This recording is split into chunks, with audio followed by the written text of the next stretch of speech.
জানি বাপু, এই সন্ধেবেলায় বেরুচ্ছ, লোকে তো হিংসে জ্বলে যাচ্ছে রাত করে। আহা, বেদে পাড়ার বেদে বেদেনীরা এসেছে রাজামশাইকে নাচ দেখাতে। রাজামশাইয়ের হুকুম, আমাকে সেখানে থাকতে হবে। ওই মন্ত্রীটাও তো থাকবে, ওটা তো তোমায় দু চোখকে দেখতে পারে না, খালি রাজা মশাইয়ের কান ভারী করছে। হ্যাঁ, আরে না না, মন্ত্রী মশাই থাকবে না, ওই নাচটা ওর মাথায় ঢোকে না, বুঝলে, খালি কুটকচানি। গোপাল দাদু, ও গোপাল দাদু, গোপাল দাদু আছো? গোপাল দাদু, কে রে, কে? আমরা দাদু, পুটি, ন্যাপলা, আমি গুলটে। আমিও আছি ভারমশাই, আমি বিজ্ঞানী। বুঝেছি বুঝেছি, আমার নাতি নাতনির বাহিনী হাজির, আর ওরা এলে তো তুমি আসবেই, শিং ভেঙে বাছুরের ঢালে ভিড়ে খালি গল্প শুনবে।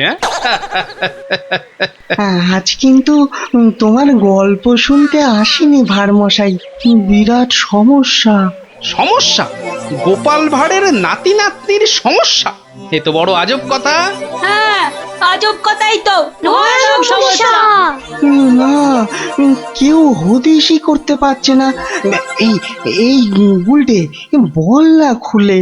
দাদু রোজ রোজ রাত্রিরে ঠাকুমা রান্না বান্না ছেড়ে গুছিয়ে রাখে, কিন্তু কিন্তু খাবার সময় দেখে সব খাবার হাওয়া, পোস্তর বড়া, ধোকার ডালনা, মোচার ঘন্ট।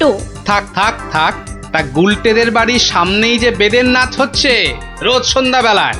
হচ্ছে তো, সবাই যাচ্ছে রাতে নাচ দেখতে, আর ঠিক তখনই সব হাওয়া, এমনকি মৌরলা মাছের চাটনি পর্যন্ত।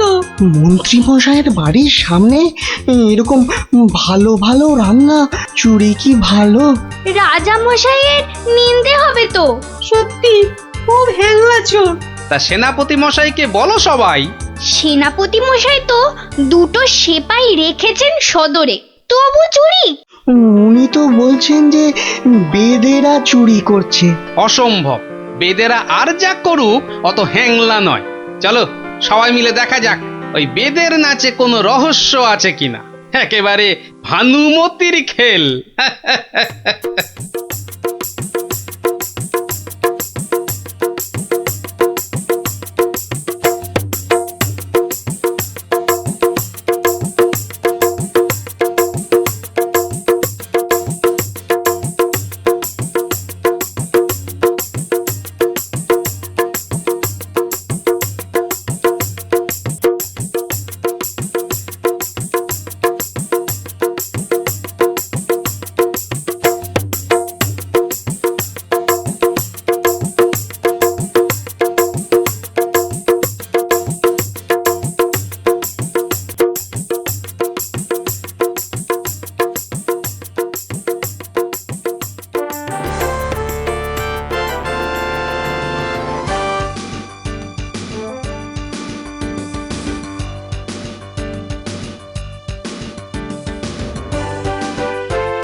পাশের বাড়িটাই তো গুলটেদের, ওই তো দুটো সেপাই পাহারা দিচ্ছে।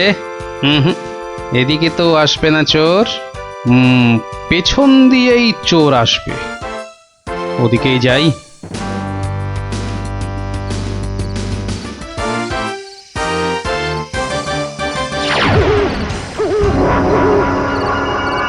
বাপরে, ওটা কেঁপে গেল।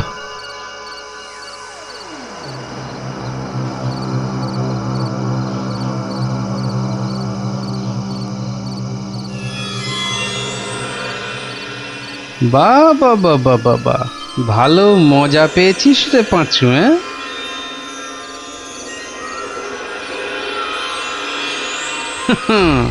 বারবার ঘুঘু তুমি খেয়ে যাও ধান, এইবারে ঘুঘু তোর বধিব পরাণ। যদি না পারি গোপাল ভাঁড় তার কান কেটে ফেলবে।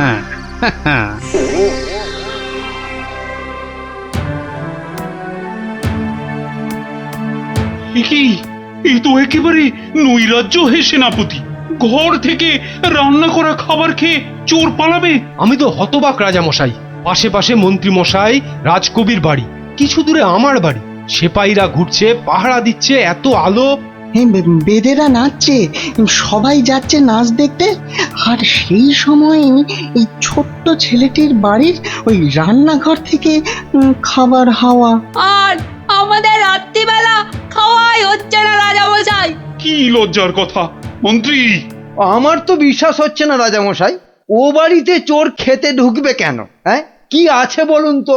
মোচার ঘন্ট, নয় পোস্তর বড়া, আমের চাটনি, মাছ নেই, মাংস নেই, পান্তুয়া নেই। তবু চুরি হচ্ছে মন্ত্রী মশাই। মনে হচ্ছে হ্যাংলা চোর। কি আজে বাজে বকছো মহারাজ, আমার কিন্তু বিশ্বাসই হচ্ছে না। সে আবার কি? রোজ রোজ চুরি হচ্ছে আর তোমার বিশ্বাসই হচ্ছে না? এই ছোট্ট ছেলেটা মিছে কথা বলতে কি রাজসভায় এসেছে? তোমার মগজে যে কি আছে? রোজ সন্ধ্যেবেলায় বেদের নাচ চলছে, সব লোক ভিড় করছে, মশালের অত আলো, অত সেপাই, তারপর আপনি নিজে ছিলেন কাল ওখানে। কে চুরি করবে? হ্যাঁ, কে চুরি করেছে তো জানা নেই মন্ত্রী মশাই, চুরি হচ্ছে এটাই বড় কথা। এই যে গোপাল, এ তো মহা সমস্যা হয়েছে। এত আলো, লোকজন, সেপাই, বাইক, তবু চুরি হচ্ছে। হতেই পারে না, হতেই পারে না। নিন্দুকেরা আপনার নিন্দে রটাচ্ছে রাজামশাই।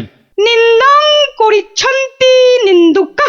পদ্য করে বলতে গেলে বলবো, অকারণে নিন্দে করে দুষ্টু লোক যত, রান্না চুরি করবে এমন সাধ্যকার কত। ভালো হয়েছে না? দেখছেন মহারাজ, সবাই বলছে খাবার দাবার চুরি সব মিথ্যে। কিন্তু একটা বাচ্চা ছেলে। গোপাল, গোপাল, আহা, কি করবে বলো? আমি বলি কি মহারাজ, হুকুম দিন যে ওই গুলটেদের বাড়ির সামনে আলো জ্বলবে না, সেপাই থাকবে না, রান্না বান্নার পর কেউ বাড়িতে থাকবে না। সে কি? তাহলে তো চোরের মস্ত সুবিধে। হোক সুবিধে, হোক সুবিধে, মিছি মিছি নালিশ করার এই শাস্তি হোক। কি বলেন মন্ত্রী মশাই? একেবারে উপযুক্ত শাস্তি হয়েছে। মিথ্যে নালিশ, কি আস্পর্ধা! সেনাপতি মশাইয়ের কি লজ্জা! এই যে ভূতের মুখে রাম নাম, হ্যাঁ, তা যা বলেছেন।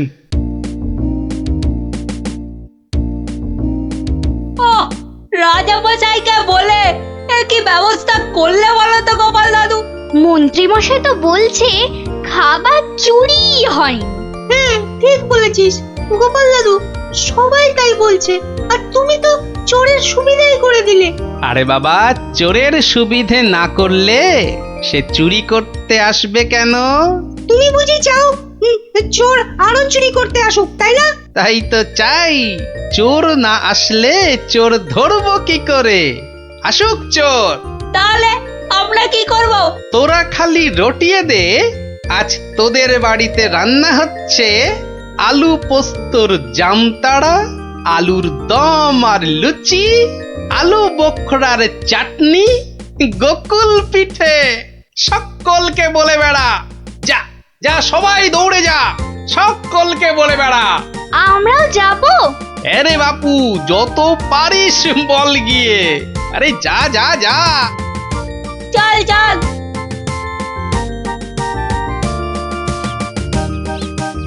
এই বিজ্ঞানী, তুমি থেকে যাও। সব তো বুঝতে পারলাম না গোপাল। এটা তো বুঝেছ, হ্যাংলা চোর আবার আসলে তবে তাকে ধরা যাবে। সেটা বুঝেছি, তাই তো অত রান্না বান্নার কথা প্রচার করতে পাঠালে। এইবার আসল কাজ, এসব কিন্তু তোমায় করতে হবে। না, সে আমি রাজি। আচ্ছা আচ্ছা, বলো দেখি কি করতে হবে আমায়।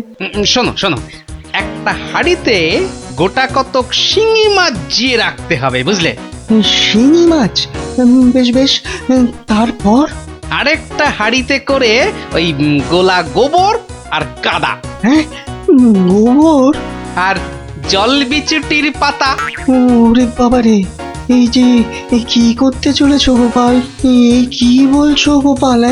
এই শিঙি মাছ, গোবর, জলবিচুটি এসব দিয়ে চোর ধরা যাবে? আরে যাবে যাবে, তুমি এখন দেরি না করে জোগাড় করো দেখি। আমি যাই মহারাজের কাছ থেকে ঘুরে আসি।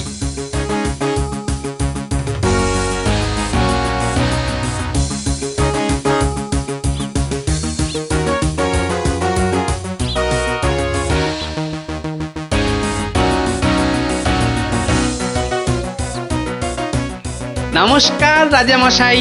কি ব্যাপার, এমন অসময়ে রান্নাচোর ধরা পড়লো বুঝি? কি করে বুঝলেন মহারাজ? তুমি যখন গায়ে পড়ে চোরের সুবিধে করে দেওয়ার ব্যবস্থা করলে তখনই বুঝেছি। বুদ্ধি বাতলেছ নিশ্চয়ই একটা।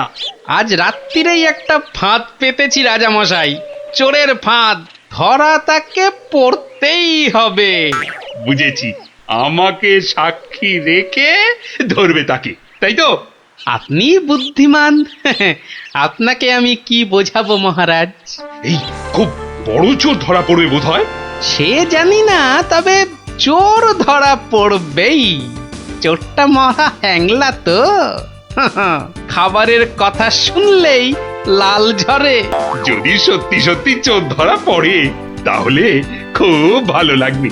হ্যাঁ, আমার প্রজাদের খাবার চুরি করা আমি একদম সহ্য করি না গোপাল। শুধু ওই মন্ত্রীটা বললো নাকি সব মিছে কথা। ওসব কথা থাক মহারাজ, চোরকে ধরে আপনি প্রমাণ করে দেবেন মহারাজ কৃষ্ণচন্দ্র মন্ত্রীর বুদ্ধিতে চলেন না, তার হাজার চোখ। সত্যি বলছো গোপাল? ওই সুটকে গুঁপো মন্ত্রীটাকে প্রমাণ করতেই হবে ওটা একটা ভুঁদা মন্ত্রী।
বাহ, এ তো বেশ মজার ব্যাপার হলো। গোপাল ভাঁড় তো সুবিধেই করে দিল। জয় গোপাল ভাঁড়, জয় গোপাল ভাঁড়। ও বেটার বুদ্ধিতে চললে রাজামশাই দেশ ছেড়ে পালাবেন। বেটারা রাতে এসে খাবে। খাওয়াচ্ছি খাওয়াচ্ছি, তার আগেই সব হাফিস ওই ওই হাঁড়িতে রেখে গেছে। বোকার হদ্দ, এমনই রাঁধে অথচ বুদ্ধি নেই ঘটে। ওরে বাবারে, হাঁড়ির মধ্যে শিঙ্গি মাছ, আঙুলে কাঁটা মেরে, ও মা গো, এই যে রক্ত! ওরে বাবারে, ওরে বাবারে! এই দেখো, গোবর ছলকে কি গন্ধ রে বাবা!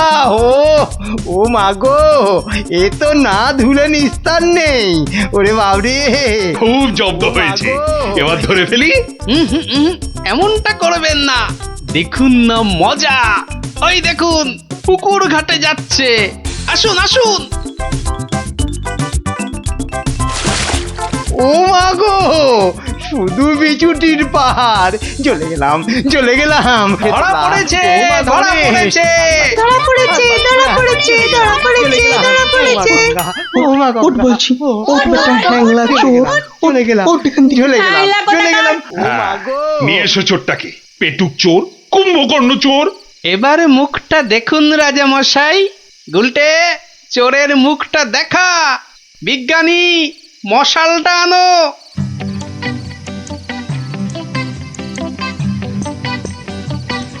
এটা কি রে? আজ্ঞে আমি মন্ত্রী! ভালো রান্না খেতে ওরে বাবা চলে গেল, চলে গেলাম, ছি, ছি, ছি, চলে ছি, গেলাম। ছি। কি লজ্জা, কি লজ্জা! বিজ্ঞানী, এই বেটা ল্যাক প্যাকে মন্ত্রী গোপ কামিয়ে দাও তো। বেটা নবদ্বীপের লজ্জা। ওসব কথা থাক রাজামশাই, একবার সংশোধনের সুযোগ দিন। অনেক শাস্তি পেয়েছেন মন্ত্রী মশাই, আমার নাতি নাতনিরাও তাই চায়। হ্যাঁ, এবার থেকে মন্ত্রী মশাই বদলে যাবেন। তুমি ধন্য গোপাল, সত্যি ধন্য তুমি। মন্ত্রী তোমায় চিরকাল হিংসে করে, অথচ আজ তারই দিকে বন্ধুত্বের হাত বাড়িয়ে দিলে তুমি। সত্যি ধন্য রসিক তুমি। আমরা তো পশু নই মহারাজ, মানুষ। আপনার রাজত্বে মানুষ হতে চাই।